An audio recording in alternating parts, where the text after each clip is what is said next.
Donc lundi 18 décembre, avec pas grand-chose comme news. Donc la clé, on est dans un bull market, les rentes doivent être vues comme des accumulations. Donc après 2 jours d'orange, je dois m'attendre à une extension parce qu'on est dans un bull market. Acheter direct à l'open, ne pas vendre à JP parce qu'il y a eu 2 jours d'accumulation. Acheter le break à JP, acheteur, tout retracement, niveau RB50, vendeur sur les COP. Donc ici, donc c'est ça. C'est là en fait on avait eu 2 jours d'accumulation ici. Je pense que j'aurais plutôt vu ça comme un signal de reversal, mais là comme on est dans un bull market, c'est ce que je mets ici en fait. Quand on est dans un bull market, les ranges doivent être considérés comme des phases d'accumulation.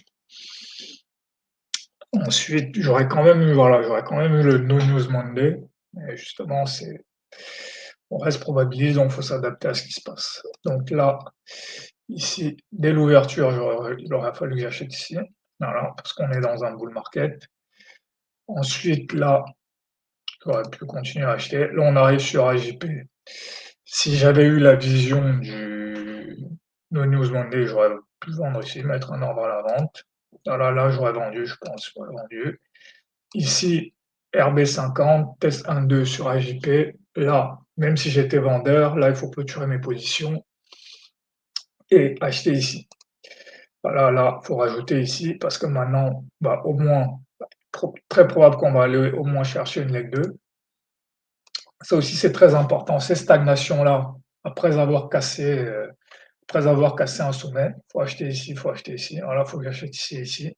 Très important de bien commencer à comprendre dans un bull market ce genre de manifestation où on a un breakout et on se met à stagner juste sur les plus hauts du breakout. Je peux voir la même chose ici, je peux voir la même chose ici. Ça, c'est des très bons achats en fait.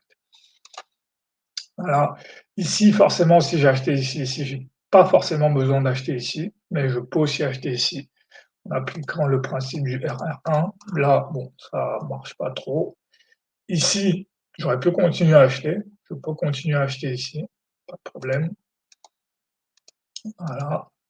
Ici, par contre, il faut que je commence à penser en reversal parce que là, j'ai une stagnation qui dure quand même depuis 2 heures. Là, j'ai un marteau R, là, ici, il faut vendre. Ici, voilà, ici, j'aurais dû commencer à inverser ma position. Je pense qu'ici, j'aurais été tenté de racheter, voilà, mais ensuite, voilà, ici, ça se retourne. Donc, ici, la fin de la journée est un peu compliquée.